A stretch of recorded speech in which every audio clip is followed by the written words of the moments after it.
daje bu njëkk ci atum 2021 bi ñu ciy profito di leen baal àq di ñaanal ku ci nekk atum jàmm ak salaam at bu ànd ak wér lool tey nag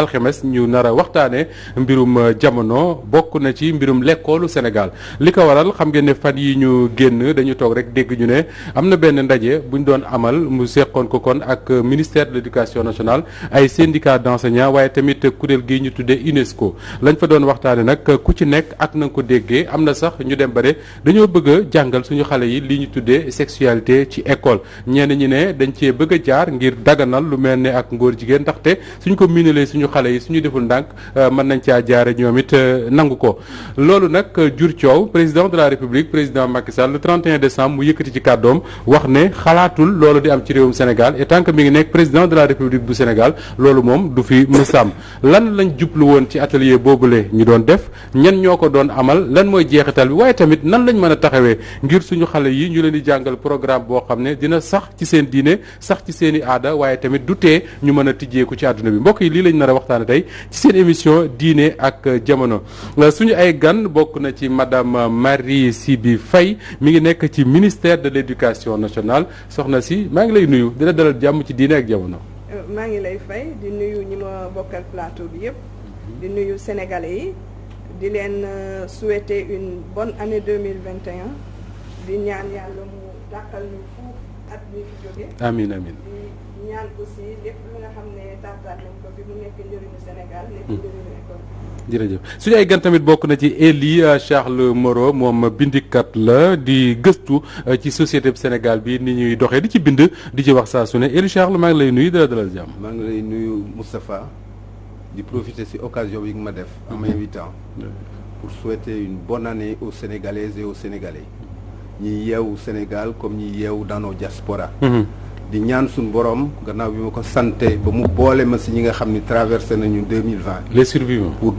dugg 2021 mu may ñu une année qui nous fasse réellement oublier et à jamais 2020 amiin amiin amiin naataange am ci réew mi dal ak jàmm ak salaam. ñetteelu gànnu diine ak jamono tey di Adama Mboup bokk ci kuréel gi tudde boppam alliance ànd sàmm jikko yi Adama nuyu naa la dalal la jàmm. salaamaaleykum sëñ Moustapha ñu ngi ziar gan yu tedd yi ñu bokkal plateau bi waaye di njëkkee ci sant sunu borom mi nga xam ni ku am kàttan mën xewul booy am moom dong moo la ko may. di julli ci yonent bi sallallahu alayhi wa sallam waaye di ñaan yàlla commencé émission bi ci bismillahi rahmaani rahim daaneel ko ci alhamdulilahi rabbil alamin di ziar téléspectateurs yëpp. bokk na ci suñu ay gan tamit El Hadji Malick Youm moom mooy secrétaire général adjoint bu SAEMS El Hadji Malick nuyu naa la dalal la jàmm. voilà Moustapha ñu ngi lay fay ñu ngi nuyu donc suñuy co-débatteurs yi nekk ci plateau bi di nuyu madame Siby Marie Siby di nuyu également monsieur Moreau et di nuyu aussi monsieur Mboup di nuyu également vraiment téléspectateur Walf TV nga xam ne moom mooy la télévision des 100 voix la radio des 100 voix également et di leen féliciter ci mission bi ngeen nekk di wax tamit ne au même titre que ñëpp vraiment ñu ngi ñaan que at mii nga xam ne mooy 2021 ñu dugg ci doon atum naataange parce que ñëpp xam nañ ne 2020 moom metti woon na ci population bi metti woon na ci ñëpp te ñuy ñaan vraiment yàlla tàggale ñu ak mbas mi mën na ko te mën na ko def. amiin amiin amiin amiin alors ni mu ko tuddee sànq noonu lañ nar a dérouler suñu waxtaan tey fi ñu koy doore mooy le prétexte wala bokk laytaay bi ñuy laytaalee waxtaan bi mooy atelier boobu nga xam ne dafa amoon ci jamono yële ñu weesu fin décembre la woon ba mu indi woon coow lu bari ci réew mi alors madame Marie Siby Faye ministère de l'éducation nationale nga nekk lu mel noonu forcément bu amee nit ñi buñ ci bëggee lu leen leer ci ministère lañ koy xaare est-ce que mën nga ñu wax atelier boobu dëgg lan moo ko taxoon a jóg. jërëjëf xam nga atelier bi en fait dafa nekk waxtaan boo xam ne dafa dugg ci benn li ñuy wax processus. ndax depuis 2018 ministère éducation day liggéey ci li ñuy wax lutte contre les violences en milieu scolaire. mun nañ ko tuddee sax violence de genre ndax violence de genre bàyyiwul góor bàyyiwul jigéen bàyyiwul jàngalekat bu góor bàyyiwul jàngalekat bu jigéen. dëgg donc ci processus boobu lañ nekk di ci liggéey ci liggéey boobu c'est vrai dañ ci lëkkaloo ak waa UNICEF ak waa astaghfirullah UNESCO mais bi ñuy commencé ñu ngi ci woon ak plan international ñu ngi ci woon ak UNICEF di ci liggéey ku ci nekk ci benn pàcc. UNESCO pàcc bi mu yore woon mooy formation jàngalekat yi ak ñi nekk ci école bi ci lépp lu nga xam ne lii mooy dindi métital yi ñuy métital ñi nekk ci école bi sax laay wax. donc ci liggéey boobu lañ nekkoon ci biir liggéey bi ñu ne aussi nañu xool xale yi lépp lu nga xam ne day gàllankoor seenu njàng nañ ci taxaw waxtaan ci waxtaan boobu mu am ay consultants yoo xam ne dañ leen a jëloon ngir ñu saytu benn pàcc ci li ñuy liggéey ndax ci biir ministère bi dañu am lu ñuy wax division du contrôle médical scolaire. oui. division boobu day accompagner ministère bi ci mbirum wér-gu-yaram mais day tàggat aussi xale yi ngir ñu mën a xam seen bopp mais ñu mën a aar seen bopp. gëw ma ne ministère éducation dina woote ndaje moo xam ne danaan kaay ñu jàng ñu daje saytu nu ñuy jàngale xale yi sëy. li ñu fa dajale ci ñetti fan ku nekk xam nga ne. parce que yow yaa nga fa woon. man maa nga fa woon donc li ngay wax loo xam la. li may wax lu ma xam la maa nga fa woon. li may wax mooy consultant yi dañoo liggéey seen liggéey bind seen rapport. rapport bi ñu ngi ko jëlee ci benn outil boo xam ne outil bi ñu ngi ko tuddee SERAT benn outil d'analyse la. mais mooy lu ñu liggéey la loo xam ne moo leen di may ñu mën a càmbar li ñu bëgg a càmbar xam lan la. léegi bu fekkente ne outil bi dañ ko def pour àddina bi yëpp parce que du outil wu Sénégal. outil àddina bi yëpp la. ñoom ñu saytu ca lañ ca bëgg a saytu li ñu dajale woon mooy ñoom li ñu liggéey. nañ ñu ko won ñun ñu xool ndax doy nañu wala doyuñu. d'accord ñu xool ndax dañ koy jël wala duñ ko jël ndax xam nga ku woote yenn yi yaakaar naa ne kuy nëbbatu. doo woo ña lay ayibal te ña lay ayibal mooy say partenaire nga woo leen nëbboo li ngay def programme bi la ñu nekk ñoom liggéey nañ seen liggéey nee nañu nañ ñëw partager rapport bi. ñu ñëw di partager rapport bi ci biir partager rapport bi nag. ñoom ñu won ñu naka lañ doon liggéeyee ñu def ay atelier ku nekk xam ñoom ni ñu liggéeyee lan la ci biir liggéey boobu la ñu génnee ay éléments yoo xam ne xëy na dëppoowul ak ñun li ñu bëgg te bi ñuy door atelier bi man maa ko ubbi oui. man mii maa ko ubbi ça tombe bien. te àddina yépp ak may dégg dama leen ne ministre éducation nationale nee na lii ñu fiy def kenn du fi def lu dëppoowul ak li ñuy wax suñuy valeur culturel mooy mbirum aada ak caada mba aada la je pense saraxule bu déggul olof la da ngeen koy baal noonu la culturel mooy mbirum diine lu dëppoowul ak suñu aada ak suñu diine ak suñu ngëm-ngëm kenn du ko fi def ñoom nañ ñu won li ñu def lan la nañu xam ñoom li ñu bëgg lan la mais ñun nañu jël li nga xam ne moo ñuy njëriñ li ci des suñu yoon nekku ci d'accord te foog naa ne diiru ñetti fan yi tàyyiwuma di ko fàttali ña fa nekkoon ñëpp muy syndicat yi muy ñeneen ñi nga xam ne ñoom ñoo fa nekk. alors li ñu mën a jàpp rek mooy déjà document bi waral coow li du pour Sénégal document wu àdduna bi yëpp la le ministère de l'éducation nationale bu ñu ko joxee rapport li mu ci soxla ak li dëppoo ak suñu aada moom lay jël li ci des yoon a newu ci mais également da nga wax lu am solo ci sa début wax madame Faye moo di oui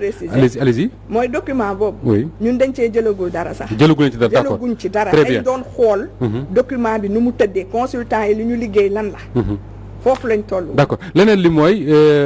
c'est pas du benn atelier boo xam ne rek dañoo jóg fëre rek ne cëpp ne dañuy def atelier pour waxtaane nangam mais processus la. et c'est bon à préciser processus la boo xam ne dañ ko démarré depuis 2018 très bien alors mu mel ne kon El Hadj Malick Youm ñoo ko déggandoo mais li ma bëgg a xam mooy yéen nga xam ne ay syndicalistes ngeen parce que ci biir waxam nee na buñ doon nëbbatu du ñu woo ñenn ñi yenn partenaires yi te forcément syndicaliste lay wax mais lan lañ leen wax exactement yéen partenaires yooyu lay nga xam ne mooy syndicat d'enseignants yi pour convaincre leen ngeen dem participer ci atelier bi dinañ ñëw après sur le fond ndaxte le rapport SERAT la man jot naa ko lire mais ñu wax d'abord ci li leen convaincre pour ngeen dem ci. non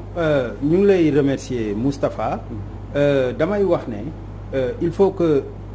nit ñi fàttaliku que Sénégal dafa amoon en 2017 lu ñuy wax des élections de représentativité syndicale élection yooyu tey moom moo ñu may cër boo xam ne bi mooy lépp lu jëm ci ñetti poñ yi mën a lim mooy représentation syndicat yi G7 obligatoirement gouvernement bi ak activité bu mën di doon daf koy woo mu dem lu jëm ci wàllu consultation quelle que soit la question bu nekkee ne question bu am solo la boo xam ne donc obligation la pour le gouvernement du da koy neex mu def ko non obligation c'est et loolu mooy donc représentation consultation ak négociation bu ñu nekkee tamit ci wàllu négociation tey gouvernement bi interlocuteur am désormais officiellement moom mooy les syndicats du G7 kon su boobaa ñoom activité bu ñu mën di am muy seen ministère muy yeneen ministères yi bu laalee secteur éducation rek wala mu jëm ci accords yi obligatoirement alors les participants yi war a dem teewal syndicats yëpp ak jàngalekat yi mooy les syndicats du G7 kon loolu moo fa indi teewaayu G7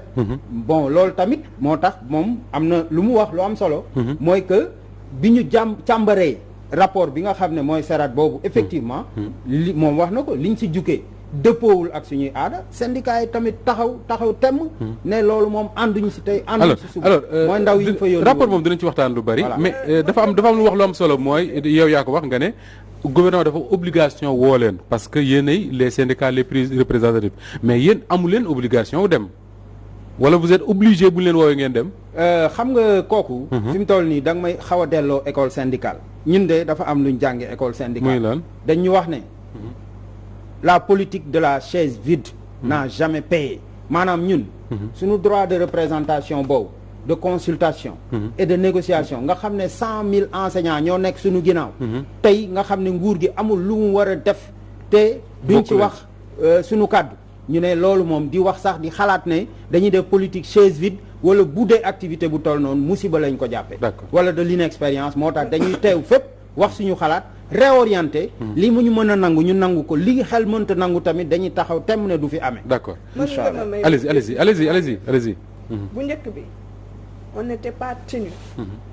ci fi ñu toll woon ci liggéey bi de convoquer qui que ce soit amu leen ci woon obligation amuñu ci woon obligation mënoon nañ ko def un atelier technique def li ñuy def génn woote mais dafa am benn ligne boo xam ne ministre ci la tënku mooy partenariat bi lu ñuy def en amont comme en aval nañ leen boole ci processus bi loolu moo tax ñu woo leen d'accord ndax su ñoom mënoon nañ ko def un atelier technique et ça se fait et xam na ne ça se fait ñun technicien éducation on se retrouve liggéey li ñuy liggéey waxtaan li ñuy waxtaan tënk li ñuy tënk ba pare sans woo kenn bu ñu paree ñun ci suñu biir génn ne lii la ñu tënk lu ngeen ci xalaat defuñu ko dañoo ñëw ñun ñëpp ne document baa ngi nii foog naa ne ñoo ko jotandoo man maa ko distribuer man ak le chef de la division du contrôle médical scolaire parce que ñun ñaar ñoo seq activité bi d'accord bi ci des mooy amul benn syndicat boo xam ne woowuma la ne la ndax jot nga convocation nga ne waaw am ñenn ñu ma ne sax ñun dañuy nekk mission ma ne leen il faut ngeen ñëw il faut que ngeen indi représentant je n'étais pas obligée de le faire am ci ñoo xam ne seen représentant man leer na ma leer yàlla ne moom xam na ne man xam naa seeni représentant leer na ma leer yàlla ne c'était la première fois ñu génn représenter syndicat ci yenn activités yi donc du question obligation ou pas c'est une position du ministère de l'éducation nationale li ñu bëgg a jëm duñ ci dugg te waxtaanuñu ak ñi ñu war a waxtaanal premier pas au processus bi c'était quoi les partenaires sociaux nañ ñëw xool li ñu proposé lan la bala ñuy teg beneen jéego bi ci des mooy dama ci dellu siwaat ministre lu leer nañ la wax lu àndul ak suñuy aada ak suñuy cosaan ak suñuy ngëm-ngëm kenn du ko dugal ci école bi te bi ñu ñëwee yóbbante bi dama ko joxe ñëpp di ko dégg très bien alors Adama Mboup parent d'élève nga au-delà du fait que parent d'élève nga ngeen bokk ci genn kuréel gu ñu tuddee alliance sàmm jikko yi waxtaan yu mel nii forcément daf leen di intéressé soo déggee madame Faye Marie Sy bi wax ba pare liñ ciy jàngat mooy tole bi xëy na jaru ko woon parce que déjà processus la woon bu démarré depuis 2018 ak différentes thématiques peut-être mais également le fait que ñoom ci seen bopp def nañ loo xam ne su ma dégloo li mu wax amuñ ci woon benn obligation mooy woo ñu ko war a fekk ñoom ñoo fekk ko mieux li ñu génne documents yi ñuy waxtaane ci presse bi yëpp teg ko ci mbedd mi amu ci dara loo xam ne jusqu'ici ñuy waxtaane état wu Sénégal valide na ko wala mu accepté ko donc finalement on se dit que ni c'était normal de tenir un atelier comme ça. waaw donc ñu ngi sant bu baax ñi nga xam ne ñoom nañ sekkal fii ndax dañuy jàngale gën a xam lan moo xew. waaye tamit ginnaaw ba coow li jógee ñun lu bëree bëri dañ ko gëstu avant coow li waa ànd sàmm jikko reeteet ko woote nañ ci lu yàgg maanaam éducation sexuelle d'abord nañu xam mooy lan ak lan moo ko dugal ci école yi. loolu tamit avant santé de la ñun ba ñuy jàng économie familiale lañ daan wax.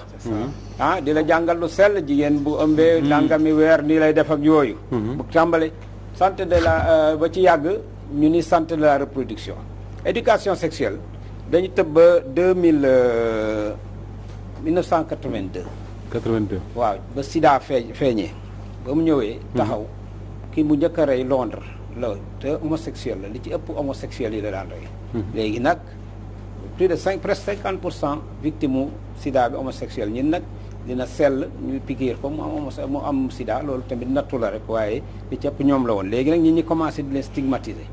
ni kon homosexualité dañ ko war a xeex mu génn ci kaw àddina ba ñu commencé en Amérique en France ak yëpp ñu ni non ñun on va récupérer la cause. homosexuels yi ils ont été très malins parce que ñi buñ toogee dinañu xeex te dinañu bañ génn ci àddina donc ci lañu ni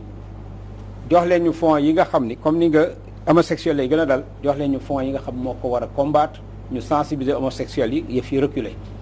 donc bañ leen joxee fonds yi ay acte bak ay aides nga xam ne état buy joxee fonds sax ñooñu ngay jox donc ci la ñu teg nag ñoom seen prérogative ni léegi bu ñuy wax luy xeex sida bu kenn tudd homosexualité bu ko kenn condamné buñ ko sax tudd ci dialogue bi nañu nii nañ dugal éducation sexuelle ci école yi ak dans la société buñ ko dugalee sida bi dina arrière waaye nañ dugal port préservatif nañ véhiculer yooyu abstinence sax dañuy tere ko wax parce que ñoom le sexe libre lañu gëm donc foofu la éducation sexuelle commencé di dugg ci système bi am tamit ñu leen ciy jàppale l'état français gis nga Ramayad à partir de 2006 mu ngi def le tour du monde pour ñu dépénaliser li nga xam ne mooy homosexualité. Nations Unies ñu commencé di fa am élément ba 2011 ñu commencé sax di def ay mesures contraignantes nga xam ne yow boo toppul li nga xam ne moom la ñu wax par exemple plan bi góor jigéen yi wax ni day éducation sexuelle dafa war a tasaaroo yooyu yëpp dañ la ci war a sanctionner alors que am na ay experts yu mag ñu mel ne ay Roger Libby ay Kirkendall ca Amérique il y a plus de 10 ans lañ ni bépp éducation sexuelle bu ñu la wax ci homosexualité lay mujj ndax ñoom ils ont vécu l'expérience avant nous aux États-Unis 2001 ci lañ njëkk a génne circulaire di obliger éducation sexuelle à l'école en France mais gis nga li ñu wax ci mbir mi mooy pour nit ñi nañu am nañu moytu MST yi loolu la ñu wax mooy sensibilisation bi ak yooyu mais après la ñu wax mooy mbirum homophobie nañu nangu ki nga xam ni il est différent orientation sexuelle am dafa différent loolu ñu dugal ko ci programme bi donc bu ñu demee ba ci biir tey Nations Unies UNESCO ñëw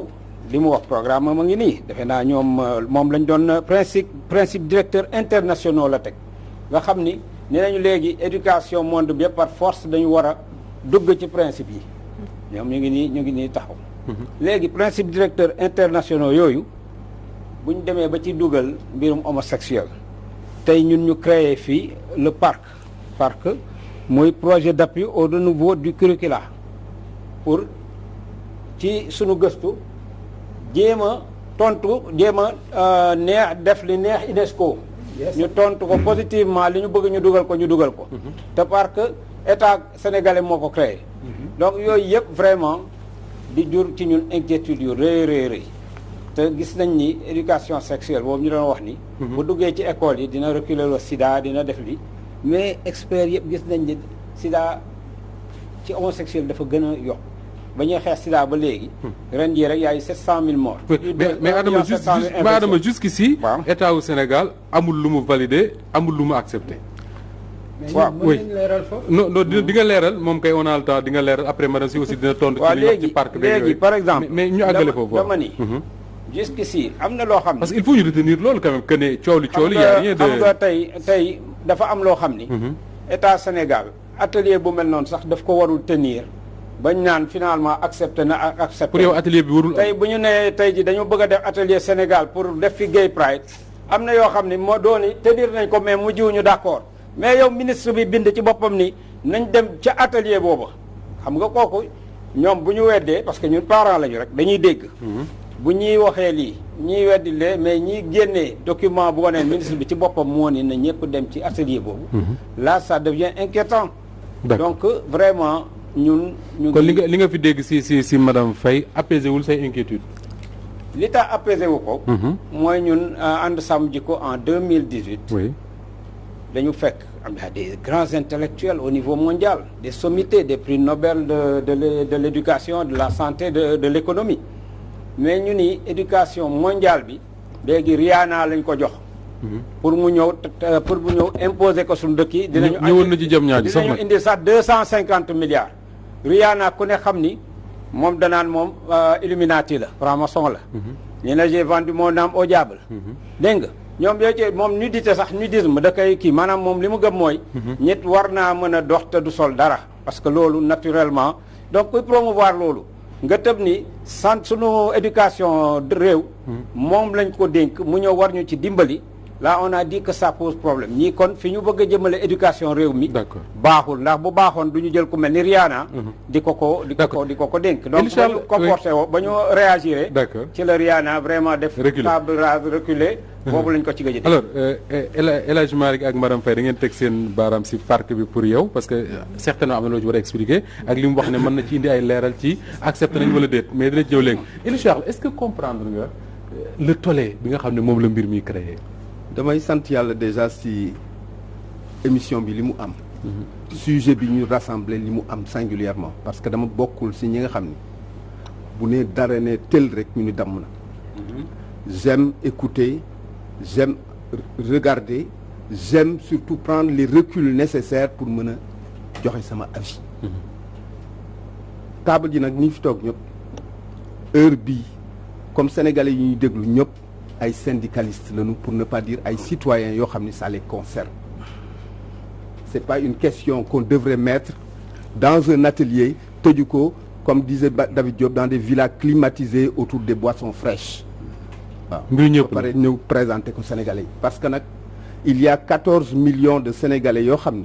ni ñi yore réew mi dañ leen wékk de façon légitime et de façon légale seen i yaakaar ak seen i mëbët ak bëgg-bëgg ñu nekk si réew moo xam ni situation bi bu fa amee prise de position yi war a am et cetera gi mel noonu ak yooyu ñuy wax lii di wax lii di wax lii li wax lii dama retenir deux choses tey jii posture vigile rek laa mën nekk ak posture passeur d'information moo di fi nekk c'est la question de notre souveraineté qui est en jeu mais c'est l'impératif pour ñu delluwaat suñu bopp parce que le chef de l'État nee na kenn du ñu imposer. waaw mais dafa am ñu fi faral di romb dafay faral di romb parce que du lu bees Chateaubriand dafa daan faral di wax ni si on en parle c'est que ça existe bu ñu ko waxee rek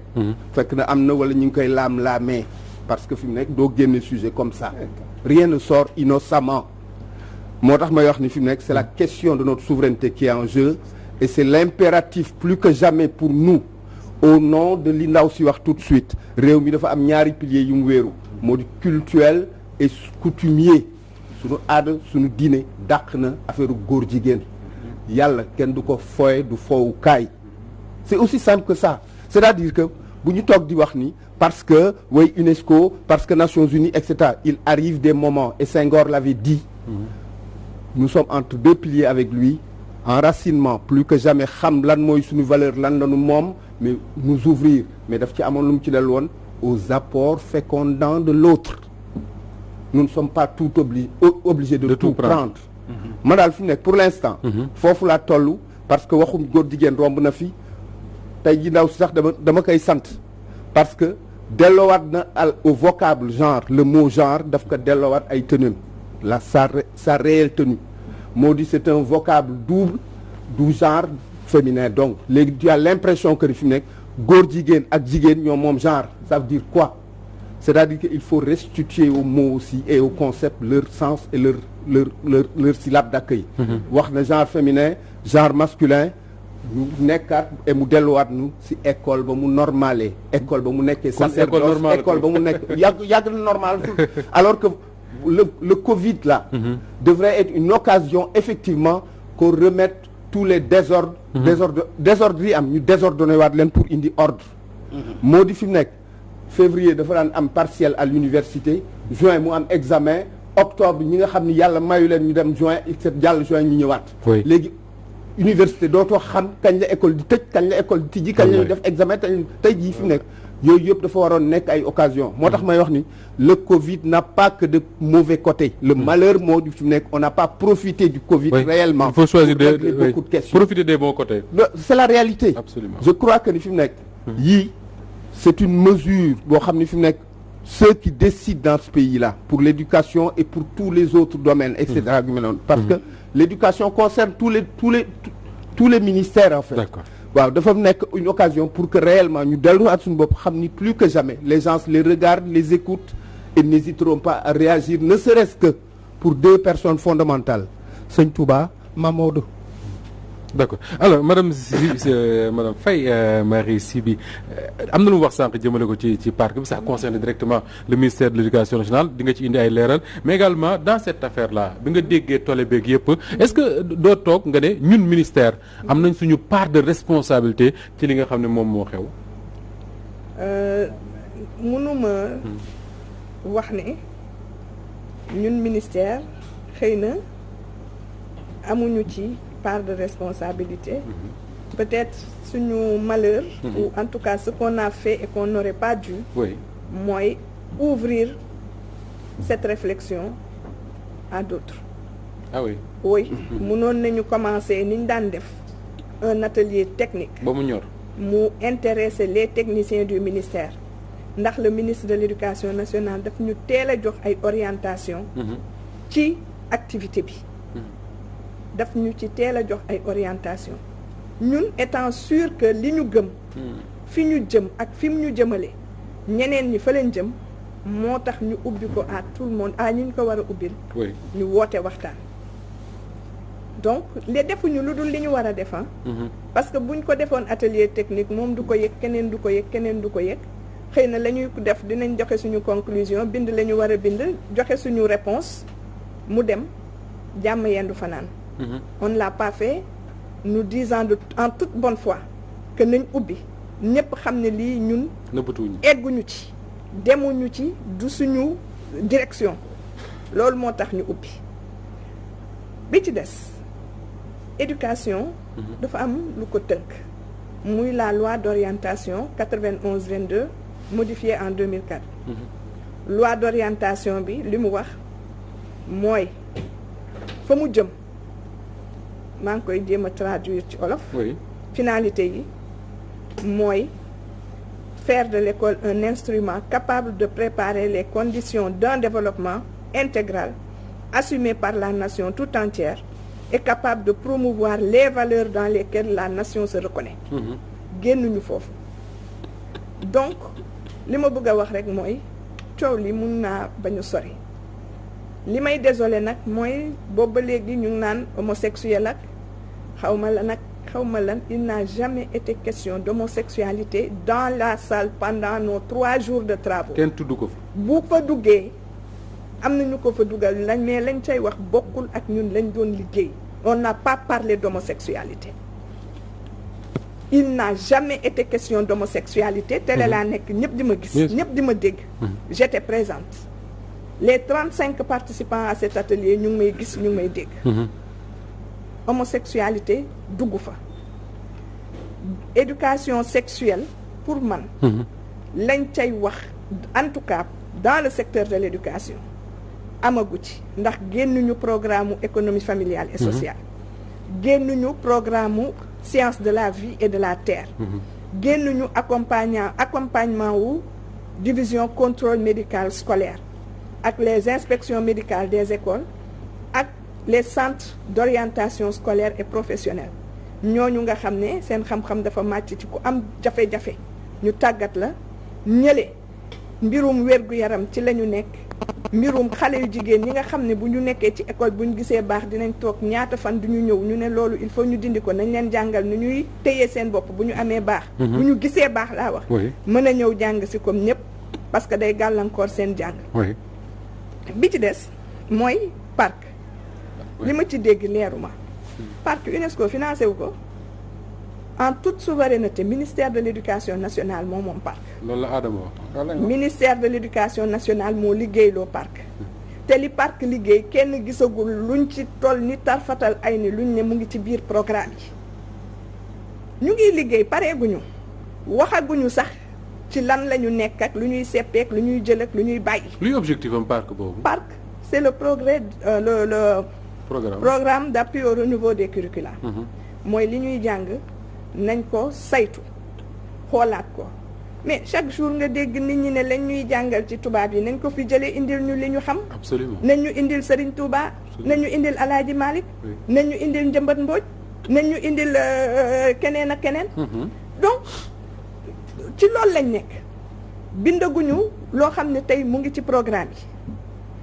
parc bu bindee ba pare sax nag du moom moo naan li la ñuy def ndax ki lay yónni. boo doxee yónnenteem ba pare boo ñëwee. di nga ko ne lii laa def ñu saytu ko xool lañ cay jël te bu ñu fàtte ne inspection générale de l'éducation et de la formation ñu ngi fi pour loolu. La preuve bi ñu nekkee ci Covid bi ñu waree xoolaat programme yi ba mun a may xale yi ñu jàng normalement inspection générale moo ci liggéey. ñoo ko liggéey waaw donc la structure habilitée tey. buy wax ci programme ak bu ciy def inspection générale de l'éducation et de la formation la bi ci des. Je pense que mën naa ko tëb sax. D'accord. Parce que non may ma tuuti. Les principes directeurs internationaux. C'est vrai dañ ko partagé dañ ko bind pour ñëpp comme li ñu wax suñu souveraineté may nañu ku ñu indil lu ñu bëggul ñu ne la duñ ko jël bi ministre ne lii moom xalaatu ko du tey du suba du gannaaw suba. Président de la République ñëw ne lii du dugg ci suñu programme tant que mi ngi fi. Cela veut dire que dañu xaw ma naka laa ko mën a waxee en fait fa ñu yóbbu coow li eggu fa d'accord naa point na alerte am. mais alerte ak noo koy defee alerte ak la ngay wax. alerte ak la nga fekkee parce que nag dëgg yàlla di extrapoler ci loo xam ne bañ koy def teewuloo dafay doy waar. alors El Hadj Malick mel ni am na loo bëggoon a préciser sànq. voilà moi je commencerai déjà par dire que. ci wolof El Hadj Malick dama désolé daal. parce que pour man bon bu ñu amee occasion bu toll nii di communiquer ak population bi Sénégal yëpp di ñu déglu mais ñun dañu war a teg un débat de haute facture ah. maanaam génnee documents yi jàngat leen ah xool li ci biir càmbar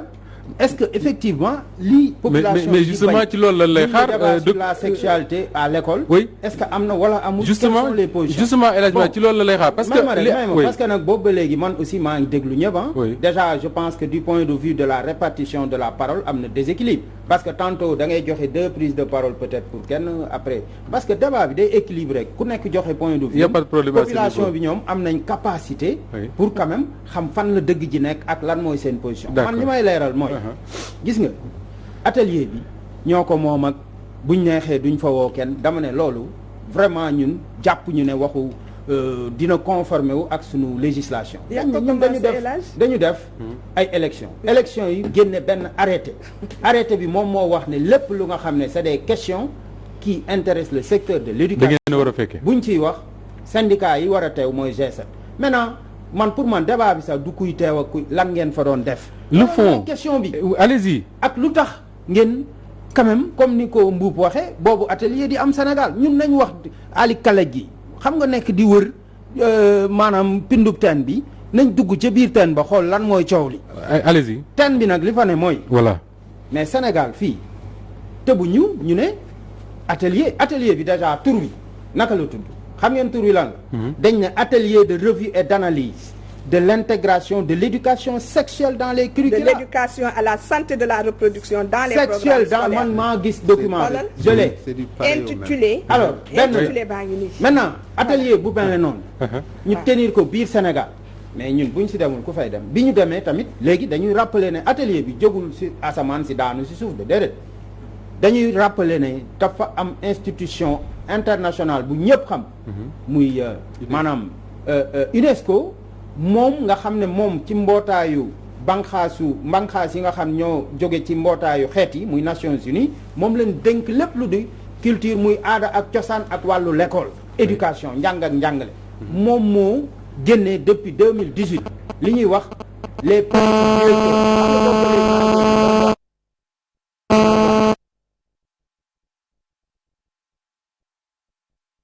sexualité noonu la tudd principe directeur internationaux pour l'éducation à la sexualité noonu la tudd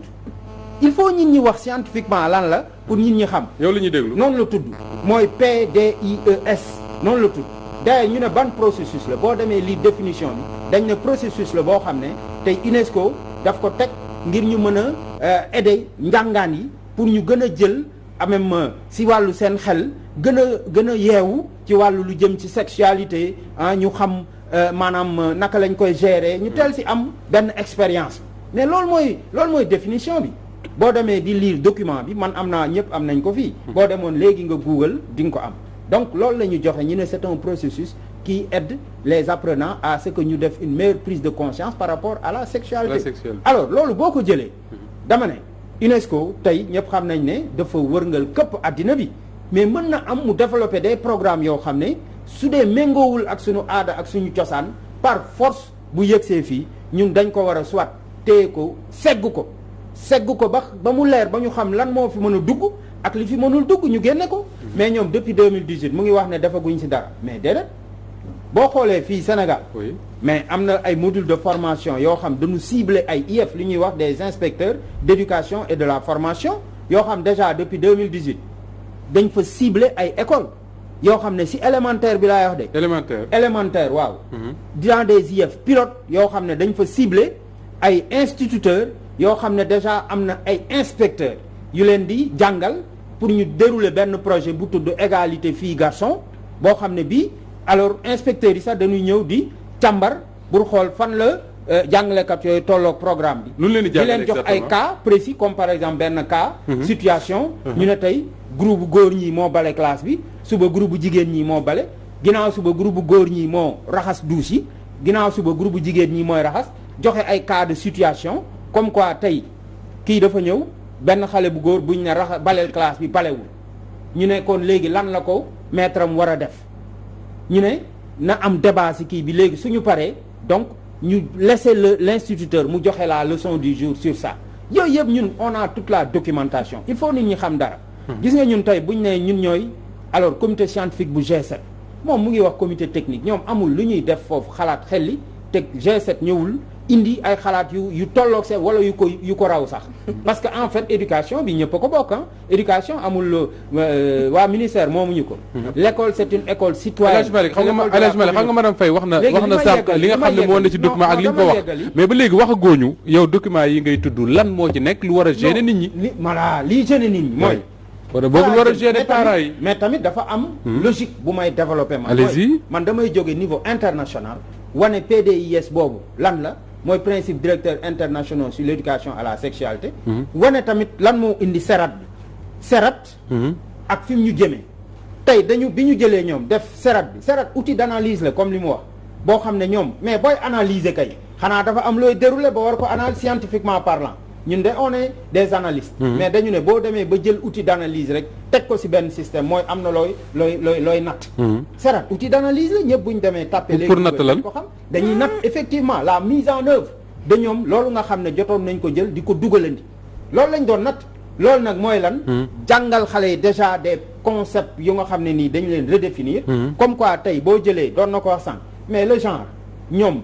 si biir programme yi ñuy dérouler ñoom dañu commencer ubbi xelu xale yi pour wan leen ne que le genre ce n'est plus masculin féminin c'est masculin parce que en fait faire un mauvais procès mooy taxaw ne dañu wax homosexuel kenn waxul homosexuel dañ ne homosexualité benn élément la si yëpp c'est-à-dire que tey tendance bi mooy dañuy gëmloo xale yi ne leen le genre ce n'est plus masculin féminin c'est masculin féminin ak beneen ak internet c'est l'homosexuel c'est également li ñuy wax lesbianisme c'est également yeneen ak yeneen ak yeneen et comme quoi même dem ba ci biir ñu ne dañuy jàngal xale bi ci ndaw mu respecter Mboup wax na ko sànq les orientations de l'autre ñu bind ci biir document bi ñu loolu mi ngi ci document bi mais mu ngi ci document man yor naa même les rapports des 3 jours dañu bind ci biir document bi que ne xale bi war nañ ubbi xelam ci mu respecter les orientations de l'autre comme ni ko Mboup waxee ci biir orientation yooyu ñu ne war na mën accepter que ne naataangoom nekk góor ba pare sexe biologique boobu di góor mais moom mu jàpp ne moom mu bëgg a doon jigéen que leen na respecter orientation. xale yi waaw. mën naa donc yooyu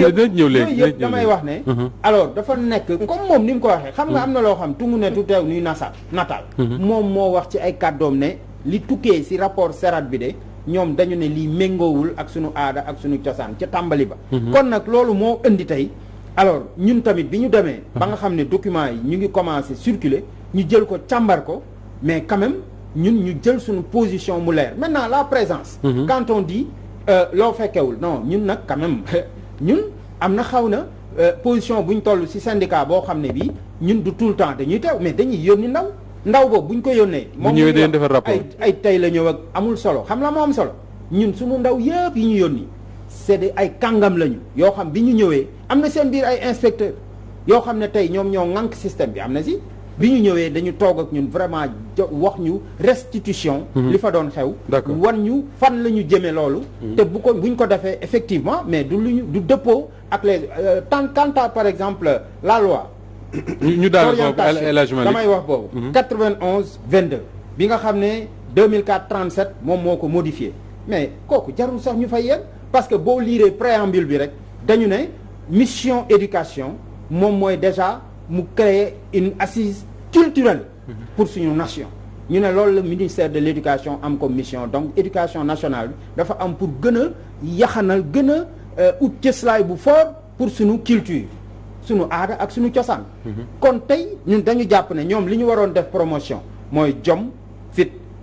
fula fayda ngor ak njàmbaar ñun culture yooyu vraiment ñun moom la ñu xam si mais nag ak gën a gëm sa bopp waaw gëm sa bopp parce que ñun ñëpp xam nañ ne alors nous sommes à l'ère de la mondialisation et que tamit xam nañ ne aujourd'hui dans les grands organismes internationaux am na fa quand même tey ay lobby yu fa toog yoo xam ñoo ŋànk njàngaleem d'accord te mën nañu indil musiba mais moo gën quoi ñu d'accord Malick maa ngi ñëwaat ci yow léegi mais Adama Mboup est-ce que quelque part bu ñu duggee ci fond document bi parce que wax na ko sànq document bu jaral lire la est-ce que boo koy xool doo ne quelque part dañu nekk ci benn monde boo xam ne aussi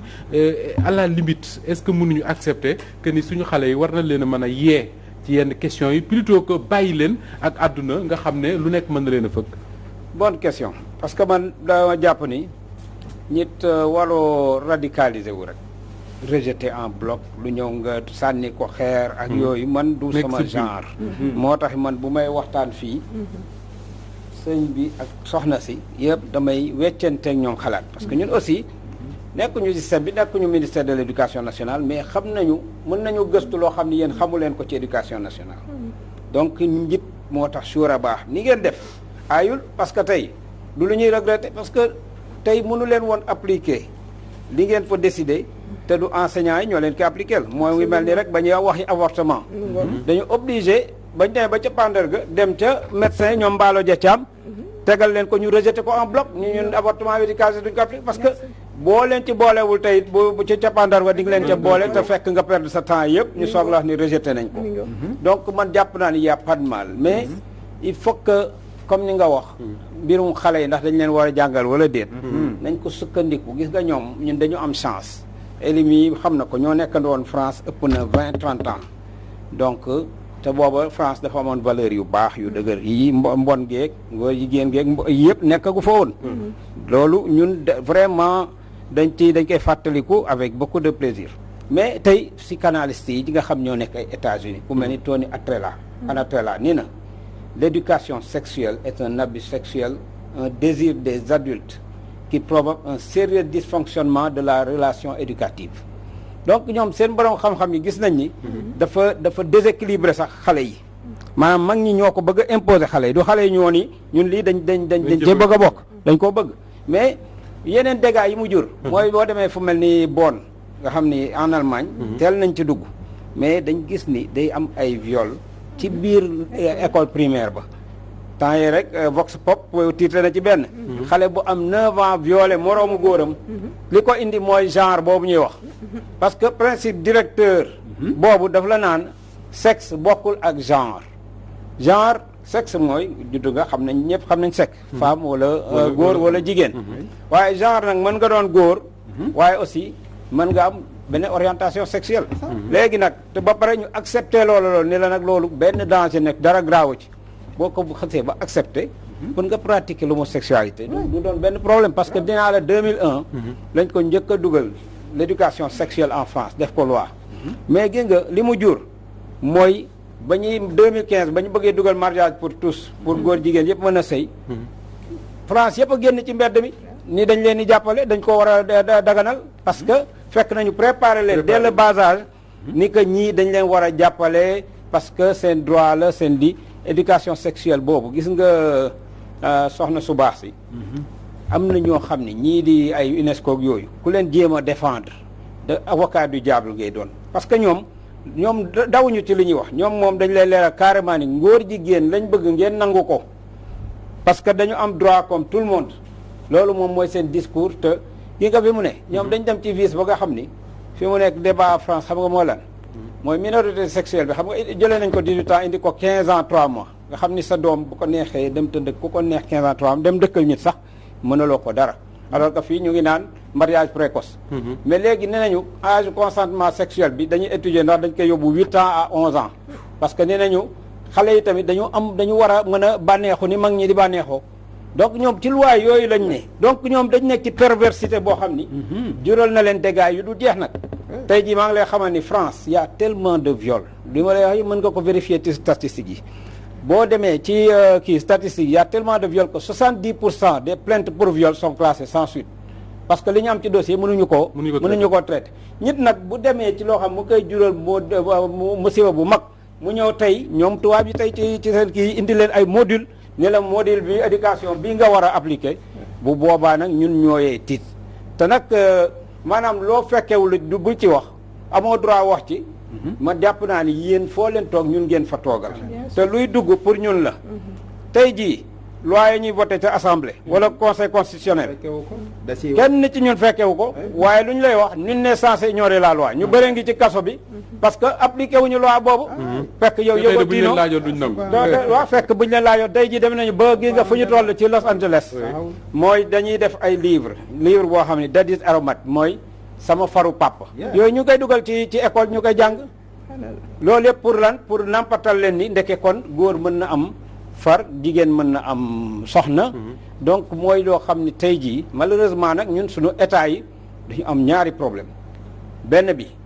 mooy dafa am lobby yoo xam ne wax naa ko fi mooy Illuminati ak franc-maçon ils sont pour la fin de l'ordre moral et des références religieuses ñoom moom lépp luy anti-valeur dañ koy promouvoir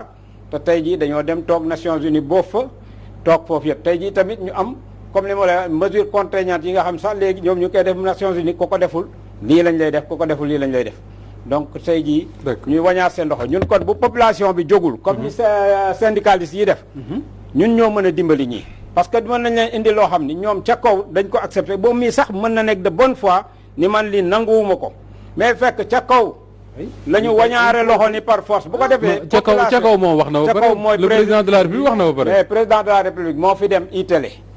2015 ñu ne ko góor jigéen ñi ndax dañu am problème Sénégal mu ni amuñu fa benn problème mu ni leen mën nañu manifester ak yëpp mu ni en tout cas duñu am benn problème ak gouvernement bi bu ñu am problème ak population bi kon nag am na loo xam ni population bi gouvernement bi moom nee na nga laj ne na kon moom amatul problème yooyu yëpp ku ko indi doo am problème ak gouvernement bi kon nag population bi ñoo war a jóg nii ñu def nii ñun ñoo war a jóg léegi de. d'accord alors Elie Charles mu mel dañu nekk ci benn problème de société au-delà de l'école parce que l'école nag c'est la société en miniature mais au-delà de l'école ak les 4 murs yu ko wër xëy na dañu nekk ci un problème de société mooy ñun ñëpp dañu yor ay njaboot benn waaye daf may wax bërki démb bu ne ma ñun raw nañ mais suñuy njaboot yi ñoo jël tiit ñun ñëpp dañu yor ay njaboot yoo xam ne dañuy dem école di jàngi parce que ci àdduna bi lañ bokk li mu ko waxee sax am ay principe directeur yu xaw ma yan yu ñuy séddoo à travers le monde tey jii ñu bëgg a ancrer xale yooyu ci suñu kii ba pare bëgg en même temps ñu jàng xam dara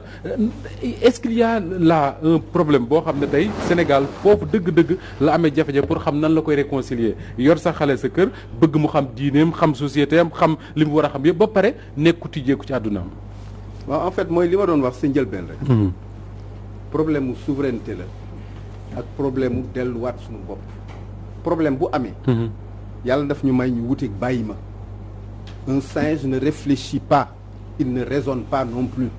Il ne peut pas avoir d'émotion xool tableau daal di fi nekk il est beau. Yàlla may na nu ñu mën a ràññale ñun. Parce que nag nous sommes dans le monde et dans le monde nous y sommes avec 2 verbes du premier groupe. Tout est rappel.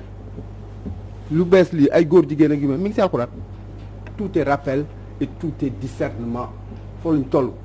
ndaw si je la comprends. Parce que nag elle joue le mauvais rôle.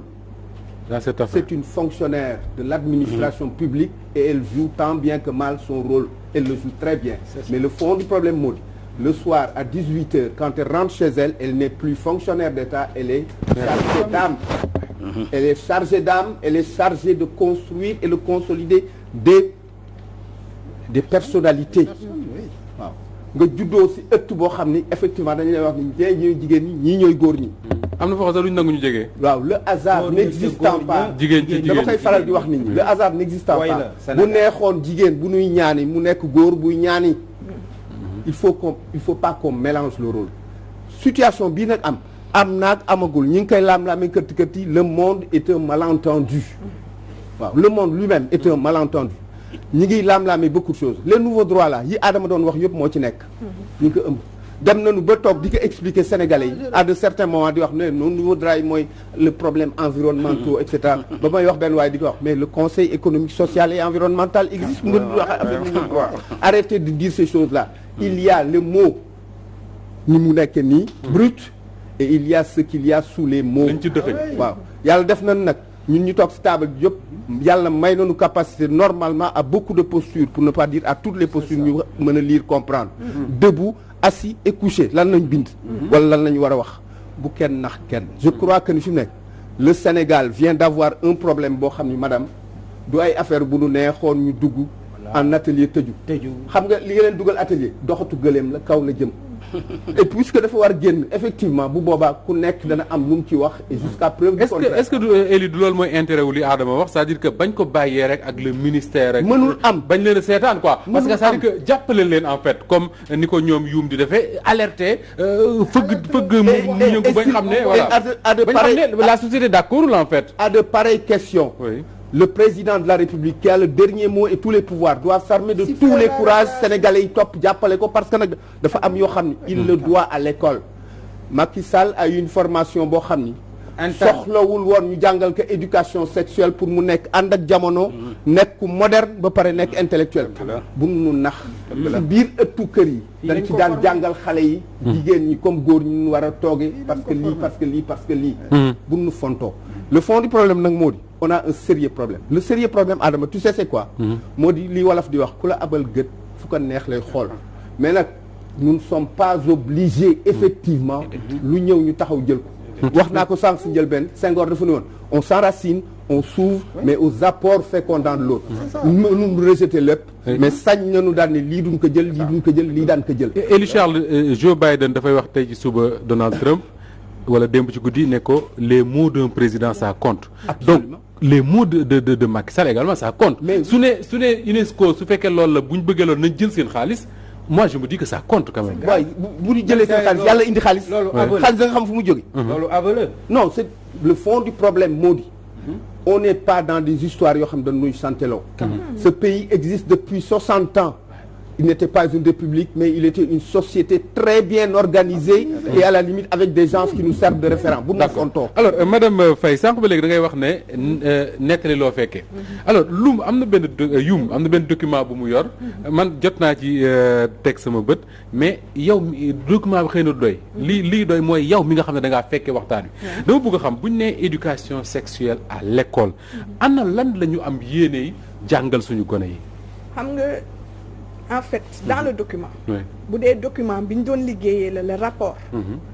amu ci dara loo xam ne moo naan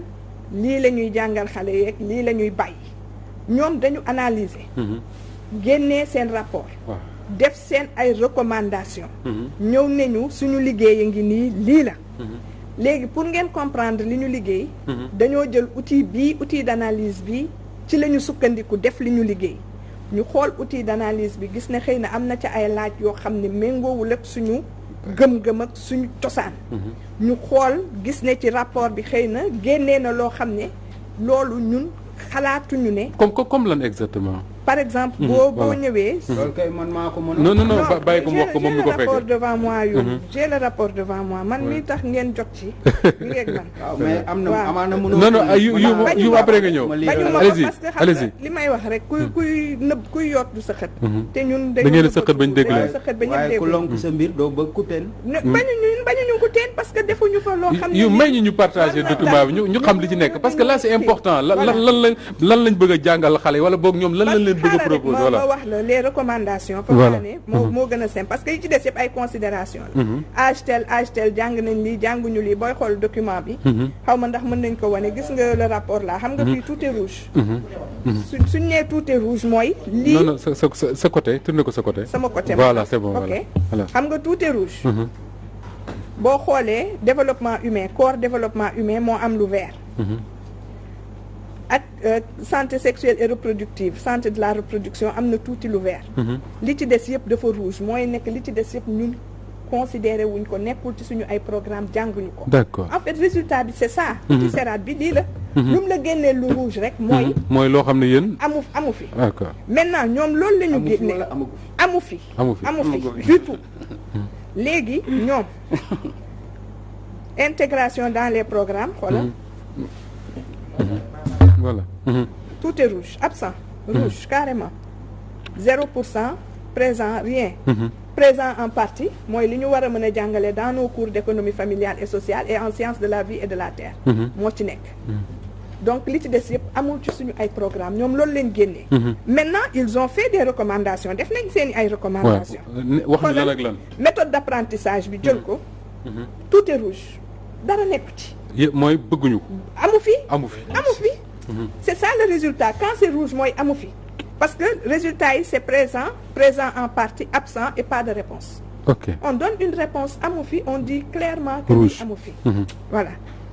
léegi ñoom seen analyse la analyse u consultant yi la te Oui. je rappelle que consultants yi ay sénégalais lañ comme ñun consultants yi. ce sont des sénégalais ah oui. donc amuñu benn intention ñoom ci seen bopp dugal ci suñ système bi loo xam ne du analyse la dañ D'accord. leen ne analyser leen ñu analyser wax seen aqulay taala du ñu inventé donc li ñu gis la ñu wax maintenant def nañ ay recommandations seeni recommandations concevoir bokk na un ci. module selon une approche didactique différenciée en fonction du niveau d'étude affiner en relation avec le parc les modalités proposer des compétences objectifs et autres en intégrant des principes conformes au cadre sociologique et légal du Sénégal ba tey Important. génn gu ñu yoon waaw. donc loolu mooy seen ay proposition li ma bëgg a wax mooy bu kenn accuser kenn ne dugal na fi lenn dara dugg. gis nga module boobu muy wax sur les violences de genre en milieu scolaire module bi benn amul santé de la reproduction module bi ñaar naka la ñuy def ba jàmm am ci école bi ñu aar xale yi xale bu ñuy métital naka la ñuy def ba enseignant bi mën a xam ne classe am kat El Hadj Malick mii nekkoon na fi di jàng jékki-jékki ay notam bese bu duggee classe day toog mu mun koo détecter mën a waxtaan loolu ak ay waajur s'il vous non plaît, je suis désolée si s'il vous plaît je suis désolée, s'il vous plaît Malick. allez-y bu allez-y madame fekkoonte Faye. ne loolu la duñ ko wax violence bi xam nañ ne mu ngi ci école yi naka la ñuy tàggatee enseignants yi ba ñu mën a accompagner xale yi maintenant ces questions de genre yi ñuy wax ñun éducation 2005 ba tey mën naa ne avant 2005 d'ailleurs avec l'INEAD ñu ngi woon ci les stéréotypes stéréotypes yi li nga xam ne moo doon tax xëy na xale bi amul woon ay modèles yu koy permettre mu mën a xam ne fi mu toll ci njàng war na koo mën a weesu amul benn document éducation nationale bu ñu validé boo xam ne bii li muy jàngale ci genre génn na naka la ñuy def ba xale yu jigéen ñi dugg ci école bi en même temps que xale yu góor yi naka la ñuy def ba protéger xale yi muy góor muy jigéen naka la ñuy def ba jàngalekat bi bu duggee ci classe am ni muy toppatoo xale bu góor bi mu koy toppatoo xale bu jigéen bi ndax xam nga boo nekkee ci sa classe tey taseeg benn marisi bi bu nee benn nga ne ko noppil waay yow demal yow xam naa ne ci togg ngay mujj mais yaa ngi damm xale bi du jàng bu nekk baajuram bi ko dugal école dafa bëgg bu subaa mu génn tekki boo nekkee ci classe bi xale bu góor bi bu waxee jooy nga ne ko yow looy jooy mel ni jigéen yow yaa ko bëgg a def jigéen loolu ñun ci loolu la ñu liggéey weesu wuñu luy tax góor ak jigéen dugg ci école yi jàng kon bu ñu dee wax acceptation de l'autre xëy na noonu lañu ko war a dégg ñun li ñuy wax acceptation de l'autre mooy man et puis dans nos programmes ñun sax non s'il vous plaît dans nos programmes nous on ne parle même pas d'acceptation de l'autre dans nos programmes on parle de quoi accès maintien performance ci ñett yooyu la ñu liggéey ci liggéey bi mooy tàggat jàngalekat bi ci liggéey bi mooy may ay bourse ci liggéey bi mooy joxe ay kits scolaires ci liggéey bi mooy may xale yu jigéen ñi ay garniture yoo xam ne dinañ mën a aaru bu ñu gisee baax toog ci école bi jàng ci liggéey bi mooy dajale yaayu xale yu jigéen ñi li ñuy wax association de mères d'élèves financer leen ñuy liggéey bu ñu liggéeyee genn wàllu bénéfice bi jëm ci ñoom genn wàllu bénéfice bi duggaat ci école bi yaayu xale yu jigéen yooyu damay citer rek ñaari exemple nga dem réew Mao tey association de mères d'élèves ya fa nekk soo demee ñoom ñoo am mutuelle di jël xale yi en charge association de mères d'élèves yooyu ñoo yor cantine scolaire ci biir réew Mao ñëpp a ngi may dégg li may wax soo demee Ndiop am na fa nga dem dans le sud ma nga fa donc ñun ci loolu la ñuy liggéey d'accord liggéeyuñu ci lenn loo xam ne day pervertir benn xale ndax nag ku ci nekk li sama Elie Charles la wax léegi ku ci nekk dafa am fu ñu la mooñee te lañ la mooñaalee dëgër na dëgër goo xam ne ci àddina gisuñu lan moo jar ñu di ko teggi ñun bañ ciy liggéey ba tey amul benn jàngalekat ci Sénégal buy ñëw taxaw ne la waa genre yi kat ñoo ma jàngal ne borom ñaari tur yi nangam wala nii wala naa wala nële tey dañu dem ba di former ay borom daara ngir aar xale yi ci genre ngir aar xale yi donc interprétation man duma ci wax d'accord li may wax mooy les faits mooy li may def man ci sama biir école d'accord te suñu module violence boobu mën nañ ko partager mu ngi ci net bi sax ku ko bëgg a alors gis ko El Hadj Malick mais ma tuuti il faut ñu jéem a gérer temps bi après dinañ ñëwaat madame Faye El Hadj Malick yu moom wax na li nga xam ne moom moo ne ci document bi nga xam ne ci lañ liggéey te liñ ci dégg mu lire ko bokkul ak li nga xam ne moom la ñuy wax depuis quelques jours est-ce que dafa nekk da ngeen a yorul le même document wala dafa am problème interprétation du document xam nga dafa am lu am solo loo nga xam ne vraiment man dama bëgg sénégalais yi noté ko gis nga table bii ñu toog d'abord damay wax Walfadjri dafa am responsabilité li ñuy wax la RSE responsabilité sociétale d'entreprise des entreprises mooy que tey ñeen da ngeen war a jouer benn rôle d'information juste et vrai pour que population bi xam ne thème bi dafa garaaw bu ñu yeewoo ba ñuy tëdd ci loolu lañu leen di gërëm defuñu ba leneen li nag mooy ñun ñëpp ñu fi toog aussi ku nekk da nga am une responsabilité sociétale mooy toog bi ñu toog nii bu yaboo balaa ñu fiy jóge ñu wax mbir yi mu leer naññ ba ñi ñuy déglu ak ñi ñuy seetaan mën a am preuve que ni lii dañ si ne duut baaraam wax ñu ko mu leer ça loolu lañ voilà ay liir benn parti bàyyi du dem dama ne atelier bi mënoon nañ tëju def ko kii ak xam nga bokkuma ci wala du man rek maanaam bañ def mbir mi dañu jàpp ne loolu foofu la Sénégal toll léegi boo demee ci biir document bi alors bu ñu nee tey dañ ko orienté xaw ma wax ne nañu mais document bi il faut nit ñi xam que biñ koy concevoir mais li ñu cité en rouge mënu fi am parce que xam nga lu tax ñoom le ministre même l'a dit nee na du changer programme yi non changer wuñ programme yi xam nga damay expliquer procédure bi lan la mooy bi nga xamante ne en 2018 UNESCO génne na les principes directeurs internationaux sur l'éducation à la sexualité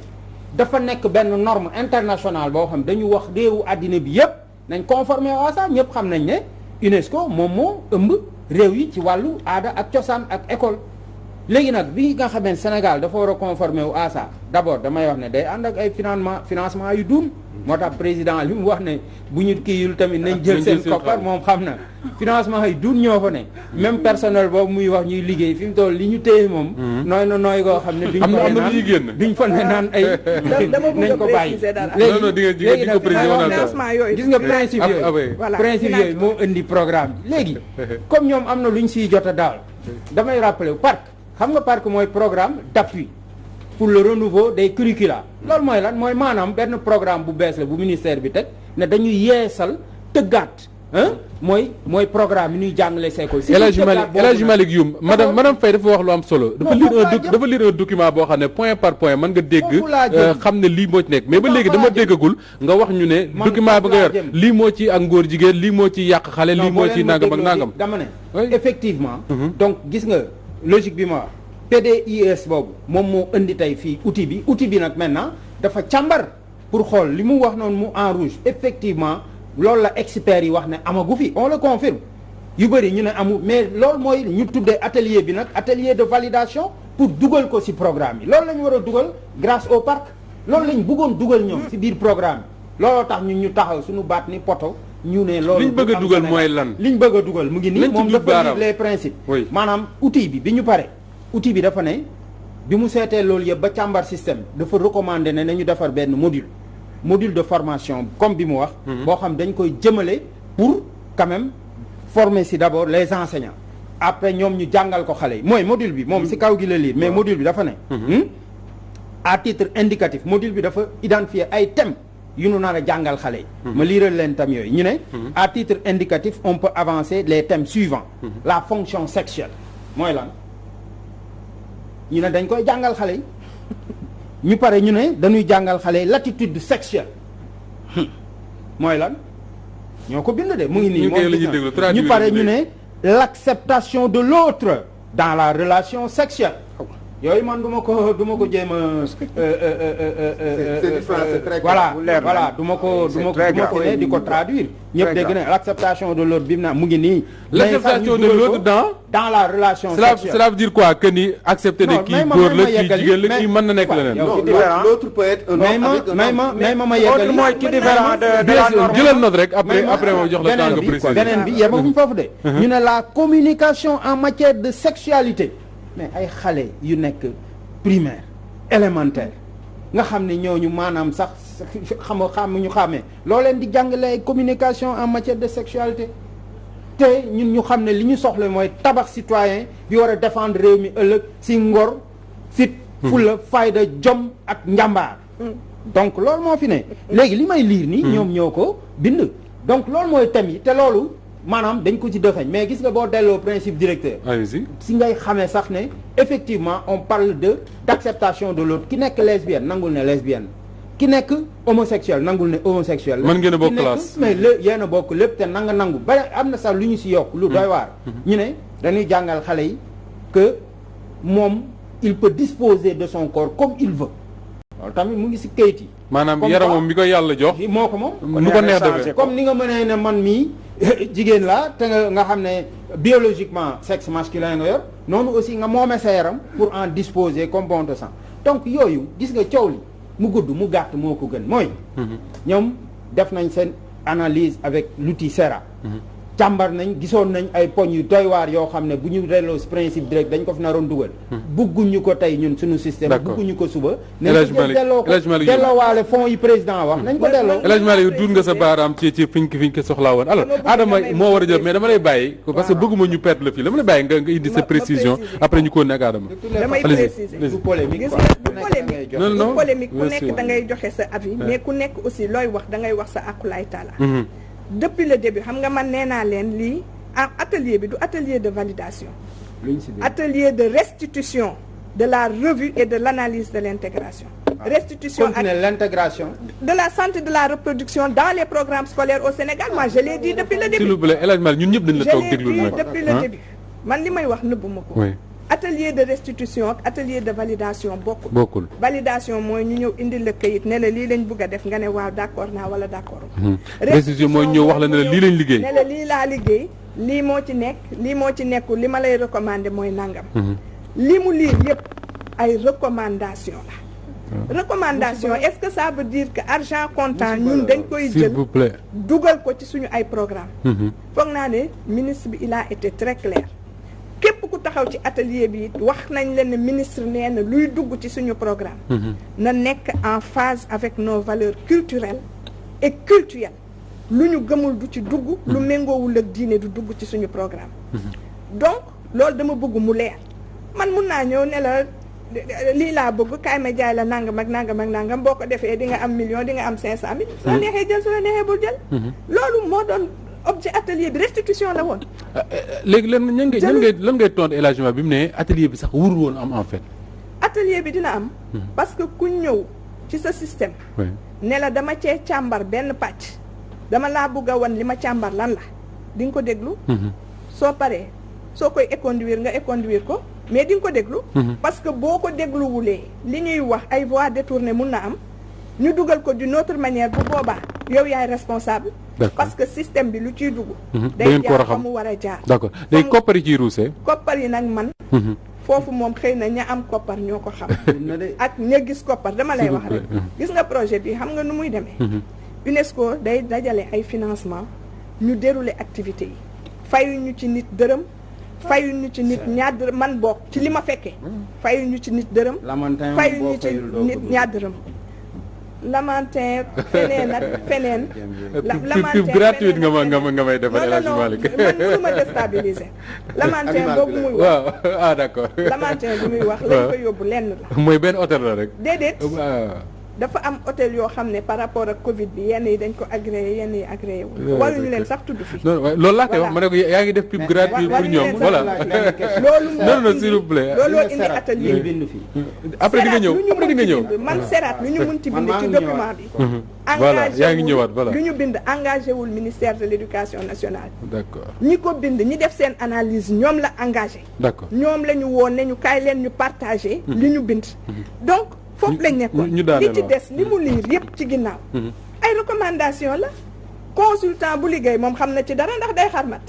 boo liggéeyee ba pare di nga bind say recommandation soo bëggee da ngay def nii def nii def nii def nii daal di ubbil sa bopp buntu boo xam ne danañ la mën ne la ah comme yow wax nga li am nga ci xam-xam kaay def alors Adama déglu nga El Hadji Malick déglu nga également madame Faye alors bu ñu tënkee wax ji est-ce que tey am nañ moyen ñun parce que li ñu war a préciser rek tey defe naa El Hadji Malick du ko weddi mooy on est à l'étape de recommandation après boo bëggee nga préciser en tout cas loolu la ñu wax le ministère amul lu mu validé atelier de restitution lañ nekkoon léegi est-ce que am nañ moyen ñun sénégalais pour éviter justement que ñu valider ces recommandations là ba mu dugg ci njàng mi. xam nga. wala ñu ko yor ñoo ñëpp doole. sunu doyen Eli. dafa am lu am solo lu mu wax te moom ci la dëgg tànkam mooy sunu souveraineté mooy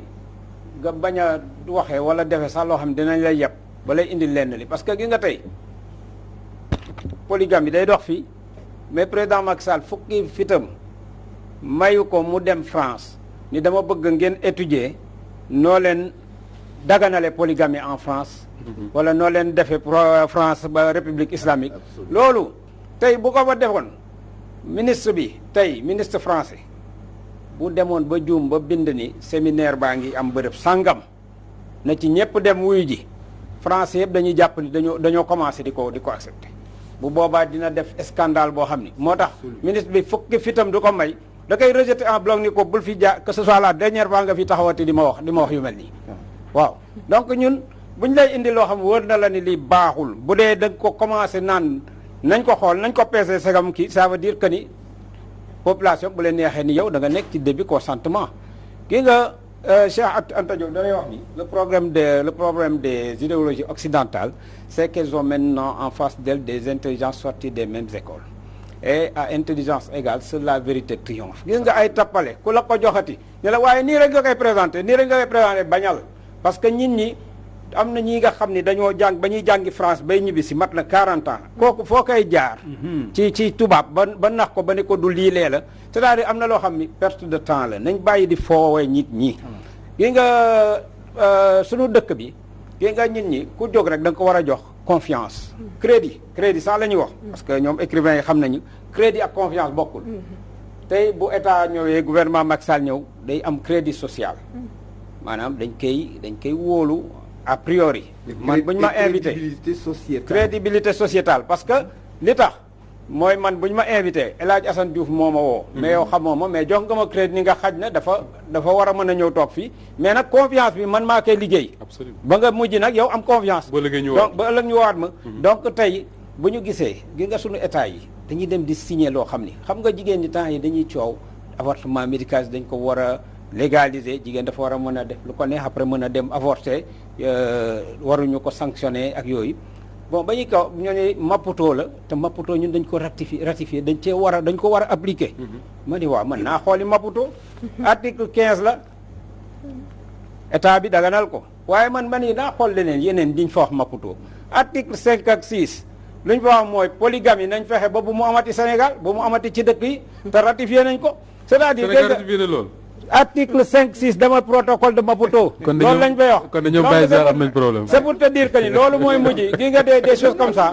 des choses comme ça mooy mujj boobu dina jur problème. non loolu moo tax ma ni boobu dina jur problème. moo tax ma ni la dañuy ñëw jox la benn. mais boo ko nangoo di nga nangu leneen loo xam ni. di nga toog ni man xaw ma te buñ la koy jox dañ koy rafetal.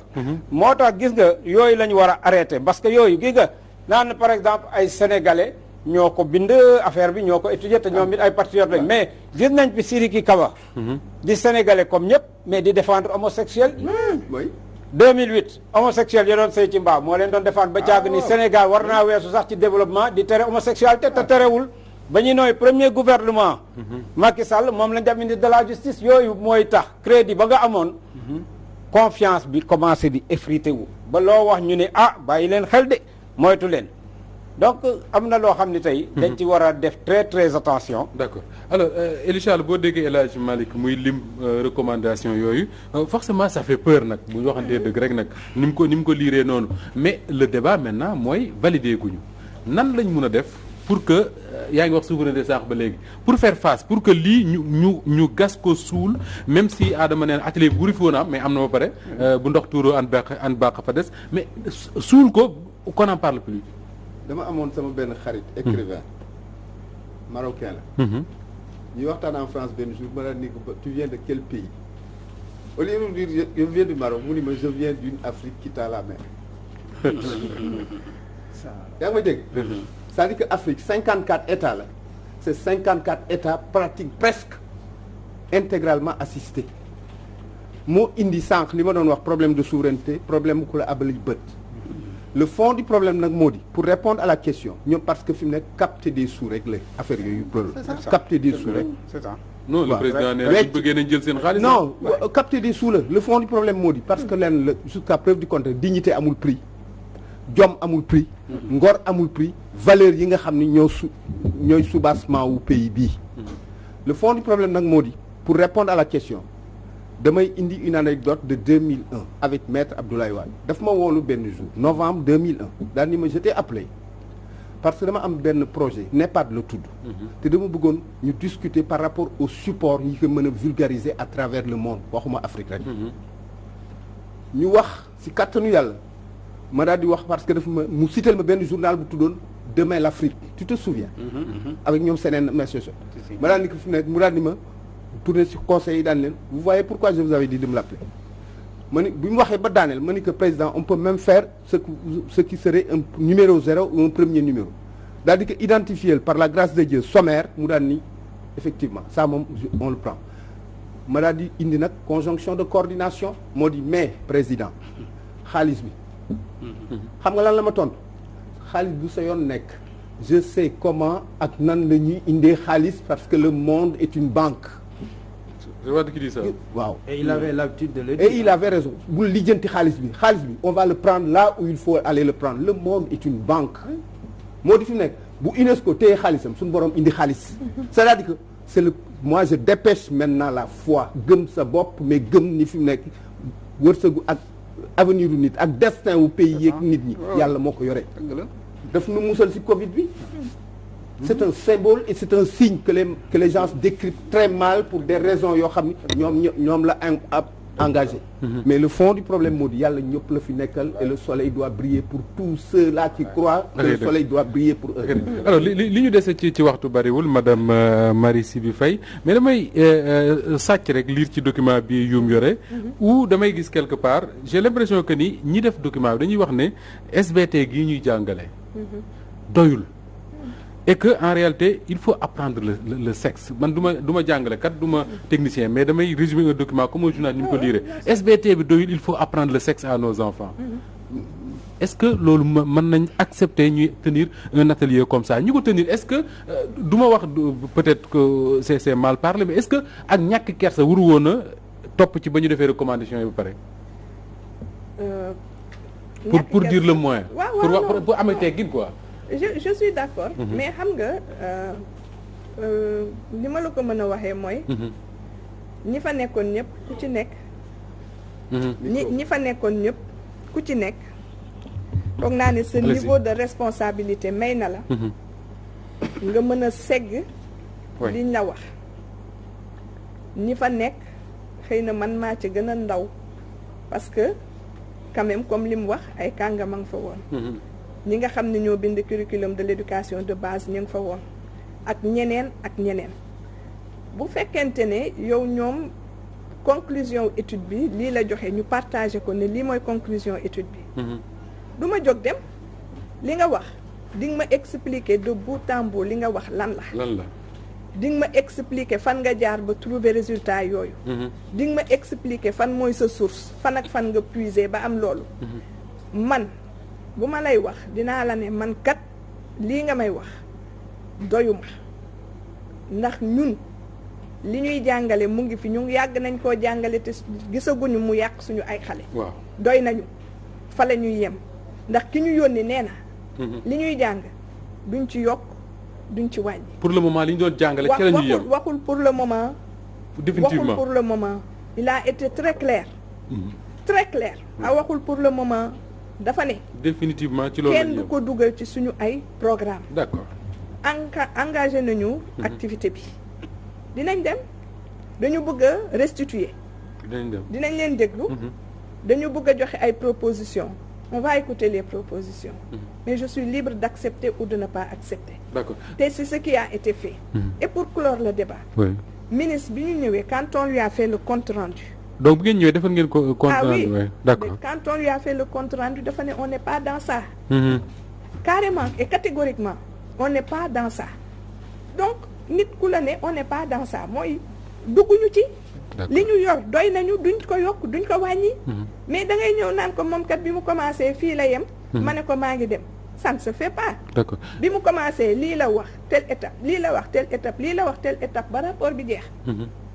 recommandation yi lii ak lii ak lii ak lii après nga jël sa responsabilité. mu jël ay responsabilités am nag en tant que ministre de l'éducation nationale. ne lii du dugg ci sama programme on n'est pas dans ça. et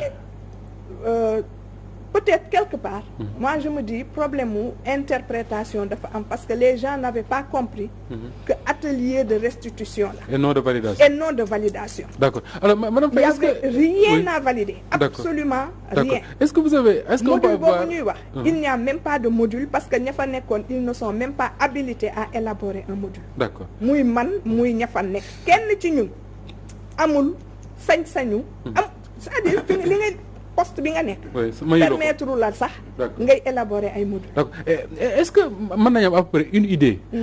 parce que sànq ba lañ ci insister du poids financier de l'UNESCO est-ce que apport bi mu am ci suñu éducation am na solo goo xam ne on ne peut pas se passer d'elle.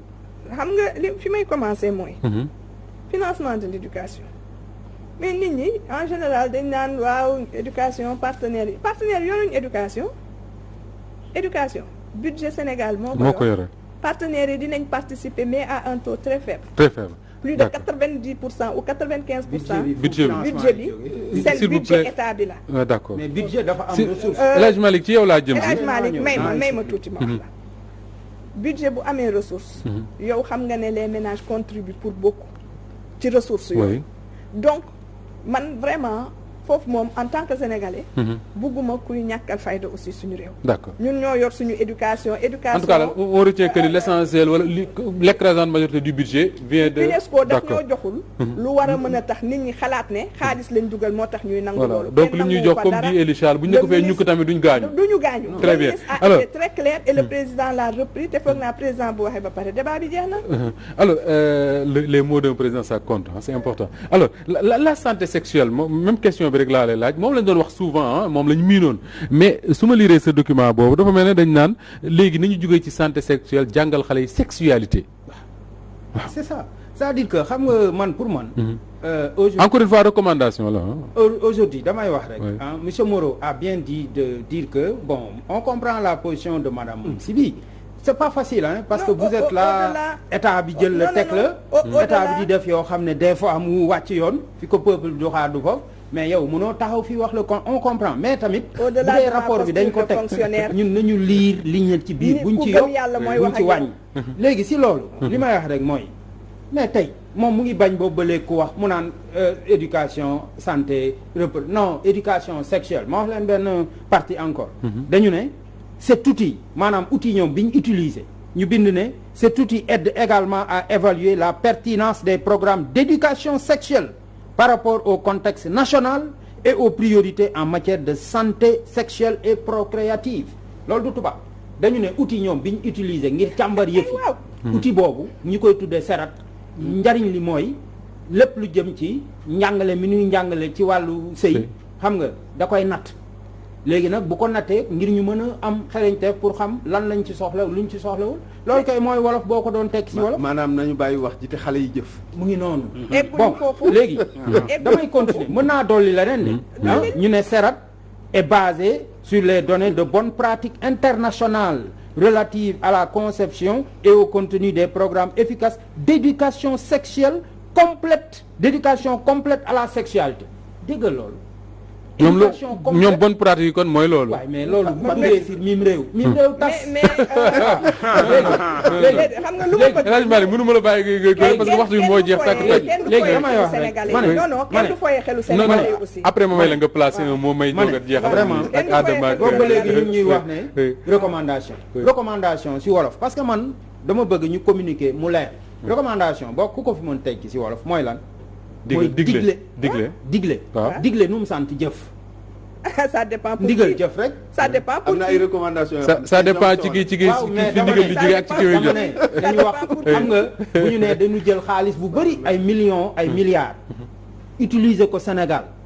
def ñoom enquête boobu mu ngi commencé depuis 2020 la commission bi doon def ñu def li ñuy def utiliser dem fay hôtel fay hôtel def loolu là je ne peux pas le laisser mënuma ko bàyyi mu d'accord parce que recommandation dañ leen war a utiliser kon ñun El Hadj Malick je crois qu'on en a assez alors s'il vous plaît ñu préciser en quelques secondes parce que waxtu bi jeex na tàkk terminer non da ngay terminer nag parce que waxtu bi jeex na je termine bien sûr je termine man damay wax ne pour man émission bi bu ñu li ñu waroon tënk ci fin bi mooy comme ñun nee nañ lële du fi am doo bàyyi ma tënk rek ñu bëgg ñun non école bi ñu bëgg tegal fa sa baaraam mu ngi nii recommandation yi tukkee ci assise nationale de l'éducation très bien alors léegi nag di wax ne El Hadj Malick s'il vous plaît man position yi ñu am ñoom dama seetlu ne li ministre bi wax dafa dëppoo waroo ak li président wax d'accord kon am na après ñu analyser en quelques secondes parce que waxtu jeex na kuy foyee xelu sénégalais yi baaxul ndax bu ministre ne programme bi du fi dugg président ne programme bi du fi dugg quel que soit lu mu doon indi te loolu sax man duma ci prononcé wu parce que xaw ma lu mu fi doon indi. ministre waxul loolu dane kenn s'il vous plaît El Hadji Malick Youm s'il vous plaît newuñu ci assemblée générale syndicat délire document yi xam nga délire document yi di insister ci yenn kii yi mel ni document Sénégal la loolu tamit ñi ko defar ay foye xelu Sénégalais s'il vous plaît El Hadji loolu foye xelu Sénégalais d'accord li ñuy wax mooy document bi rapport la comme tous les autres rapports rapport la comme tous les autres ma lire seen tur s'il vous plaît on en a soo liree seen tur yow ñoom la c'est un rapport comme tous les autres rapports